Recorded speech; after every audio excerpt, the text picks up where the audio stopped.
Pemirsa, sebuah mobil pemudik ludes terbakar di Jalan Lintas Banda Aceh. Kebakaran diduga akibat korsleting listrik. Sebuah minibus yang mengangkut 5 penumpang di Jalan Lintas Banda Aceh Melaboh ludes terbakar. Api pertama kali muncul dari mesin mobil dan merambat ke seluruh bagian. Sejumlah pengendara yang melintas terpaksa menghentikan kendaraannya untuk menghindari kobaran api. Kebakaran minibus ini terjadi di Jalan Lintas Mudik di Gunung Paro, Kabupaten Aceh Besar. Api berhasil dipadamkan setelah 1 unit mobil pemadam tiba di lokasi.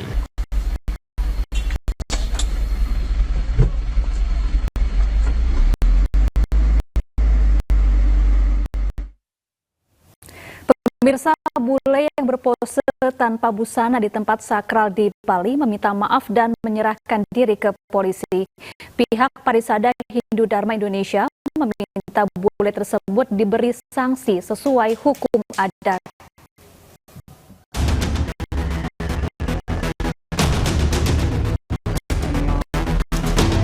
Wanita warga negara asing yang berpose tanpa busana di sebuah pohon keramat di Tabanan, Bali meminta maaf. Ia mengaku tidak tahu pohon ini merupakan lokasi yang sakral. Ia juga mengaku foto ini merupakan foto lama yang mendadak viral saat ini. Setelah meminta maaf, wanita bule ini menyerahkan diri ke polisi untuk diperiksa. Sementara itu, Parisada Hindu Dharma Indonesia atau PHDI Bali meminta bule ini dihukum adat. PHDI berharap tak ada lagi wisatawan yang menodai kesucian tempat-tempat sakral di Bali. Kalau itu melanggar praram, di aturan desa adat itu desa adat kan udah jelas. Kalau melanggar aturan mungkin selingkuh atau telanjang bulan di tempat-tempat umum kan kena pami dan sekarang kembali lagi ke desa adat dalam ugar-ugar atau peradamnya diatur berapa. Apakah cukup minta maaf secara lisan ataupun perlu membuat ngaturin guru bentuk biduko atau guru biduko atau prasita dan caru dan lain sebagainya. Sebelumnya video warga negara Kanada menari tanpa busana di puncak Gunung Batur, Bangli, Bali juga sempat viral di media sosial. Pria ini kemudian ditangkap pihak imigrasi dan dideportasi. Pasca peristiwa ini, Krama Desa Adat Batur menggelar upacara pembersihan alam di puncak Gunung Batur bagian timur. Upacara untuk menyucikan kembali kawasan Gunung Batur. Dari Denpasar, Bali, Wiradana, iNews melaporkan. Seorang pemuda di Bandung, Jawa Barat menjadi korban begal dan mengalami luka di bagian tangan dan dada. Polisi pun memburu pelaku begal tersebut.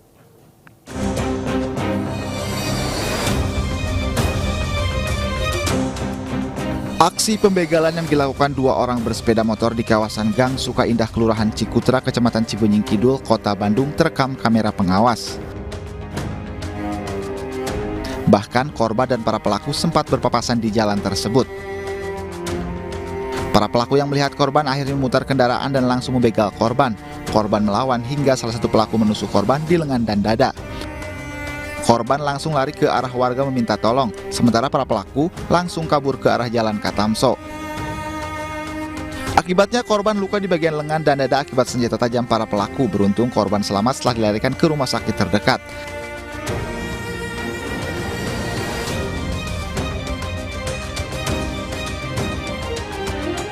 Belakang kampus yang temannya itu main ke kosan temannya. Nah, nggak lama adik saya pulang karena sama saya di WhatsApp suruh pulang gitu kan. Nah, setelah di jalan pulang menuju parkiran mobil, nah, adik saya di situ sempat papasan dengan si begal. Karena adik saya sedang memegang handphone. Nah, si begal itu balik lagi karena kepancing sama handphonenya itu. Nah, setelah si begal itu nyamperin terus nodongin pisau ke adik saya. Nah, di situ adik saya menurut keterangan adik saya nolak. Aksi pembegalan ini terbilang nekat karena para pelaku beraksi di kawasan padat penduduk. Selain terluka, korban harus kehilangan 1 ponsel miliknya. Dari Bandung, Jawa Barat, Ervan David, iNews melaporkan. Pemirsa, polisi menemukan fakta baru kasus percobaan pemerkosaan di Tabanan, Bali yang viral di media sosial. Rekayasa kasus ini juga dilakukan oleh mertua korban.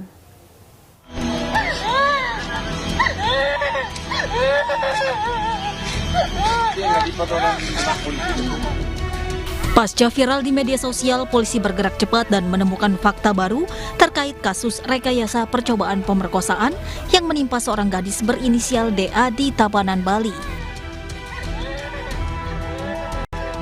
Polisi mengungkap adanya rekayasa terhadap peristiwa itu yang dilakukan oleh korban sendiri. Tak hanya itu, ternyata mertua korban juga terlibat dalam merekayasa peristiwa percobaan pemerkosaan tersebut setelah menantunya meminta pertolongan.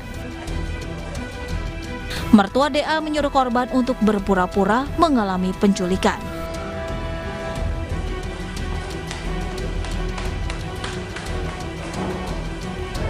Sebenarnya bahwa korban ini jalan dengan rekan prianya yang baru dikenal melalui media sosial.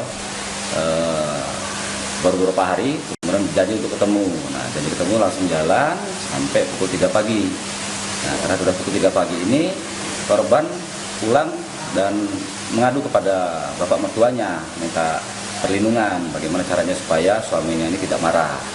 Kemudian disarankan oleh bapak mertuanya ini tali silahkan kamu ke dirimu, jadi kamu sebagai korban penculikan, dan itu mengalir sampai diberikan di kepolisian. Polisi tidak menahan DA usai memberikan keterangan palsu dan merekayasa kasus yang menimpanya lantaran masih di bawah umur. Dari Tabanan, Bali, Tim Liputan iNews melaporkan. Dan untuk mengetahui lebih lengkap terkait kasus ini, kita juga sudah terhubung melalui sambungan telepon dengan AKP Aji Yoga Sekar, Kasat Reskrim Polres Tabanan. Selamat sore Pak Aji Yoga. Selamat sore Pak. Pak Aji Yoga, katanya mertua korban ini turut serta dalam membantu rekayasa ini. Sebenarnya apa peran dari mertua yang bersangkutan, Pak? Dapat kami sampaikan bahwa pada saat setelah korban itu pulang menemui rekan prianya, kemudian dia bertemu dengan mertuanya. Kemudian pada saat bertemu mertuanya disampaikan bahwa korban merasa malu dan takut untuk pulang ke rumah. Kemudian setelah itu mertua korban menyarankan agar berpura-pura agar diikat, seakan-akan telah disekap. Ya, Pak Aji Yoga, kemudian bagaimana kronologi rekayasa pemerkosaan ini bisa terungkap dan diketahui oleh suami korban? Dapat kami sampaikan, Mbak, berawal dari informasi telah terjadi peristiwa tersebut dan korban melaporkan kepada Polsek, tim kami melaksanakan penyelidikan untuk mengetahui kebenaran informasi tersebut. Berdasarkan saksi-saksi yang kita temui di lapangan menyatakan fakta sebaliknya. Dengan demikian kita pertanyakan lagi kepada korban, kenapa keterangannya sangat berbeda dengan fakta yang kita temukan di lapangan. Setelah itu korban jujur bahwa dia takut untuk pulang ke rumah. Karena takut pulang ke rumah, disarankan oleh mertuanya agar berpura-pura menjadi penculikan dan penyekapan. Baik, artinya rencana itu datang justru dari mertua korban, Pak, ya? Bukan dari korban? Betul, Pak. Baik, sebelumnya korban ini sempat menceritakan peristiwa yang dialami kepada mertuanya, Pak. Apa yang diceritakan oleh korban kepada mertuanya saat itu, Pak? Pada saat itu korban sehabis jalan dengan rekan prianya, kemudian karena merasa panik, menceritakan kepada mertuanya bahwa saya baru pulang sehabis jalan-jalan dengan rekan pria. Kemudian karena sudah terlalu pagi, korban panik dan menceritakan permasalahan ini kepada mertuanya.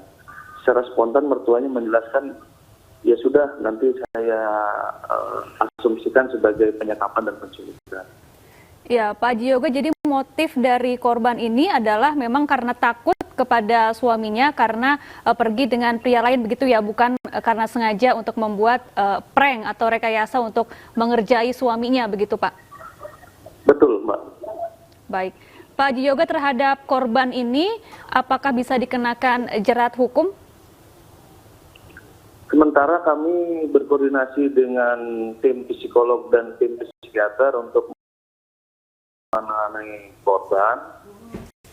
Sehingga kami sementara menunggu hasil dari tim psikolog dan tim psikiater. Baik, terima kasih Pak AKP Aji Yoga Sekar, Kasat Reskrim Polres Tabanan telah bergabung bersama kami di iNews Sore. Pemirsa, kita ke informasi selanjutnya. 3 anak dilaporkan meninggal dunia akibat penyakit hepatitis akut. Kementerian Kesehatan masih melakukan investigasi untuk mengungkap penyebab kematian 3 anak tersebut.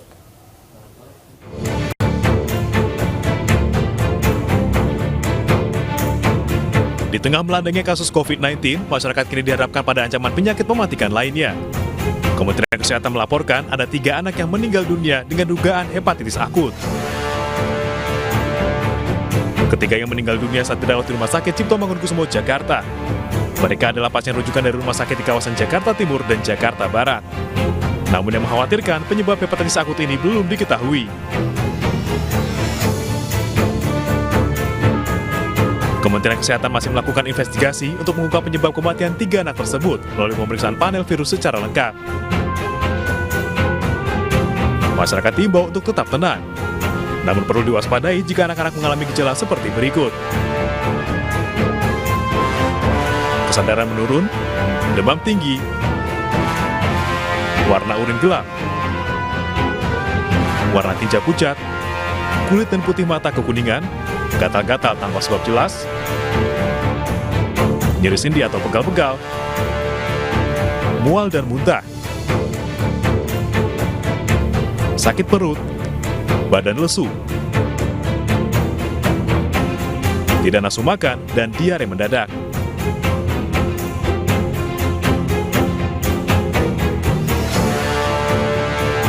Sementara untuk tindakan pencegahan, rajinlah mencuci tangan, memastikan minuman dan makanan bersih dan matang, membuang tinja dan popok sekali pakai pada tempatnya, tidak bergantian alat makan, pakai masker dan jaga jarak, dan periksa kesehatan jika menemukan gejala. WHO pertama kali menerima kasus hepatitis misterius pada 5 April lalu dari Inggris Raya dengan 10 kasus. Anak-anak yang terinfeksi adalah mereka yang berusia 11 bulan sampai 5 tahun. Dan kini, sudah ada lebih dari 170 kasus yang dilaporkan oleh lebih dari 12 negara. Tim iNews melaporkan. Hari ini Korlantas Polri berlakukan satu arah mulai dari kilometer 188 Palimanan untuk menghindari kepadatan. Informasinya kami hadirkan usai jeda, tetaplah di iNews Sore.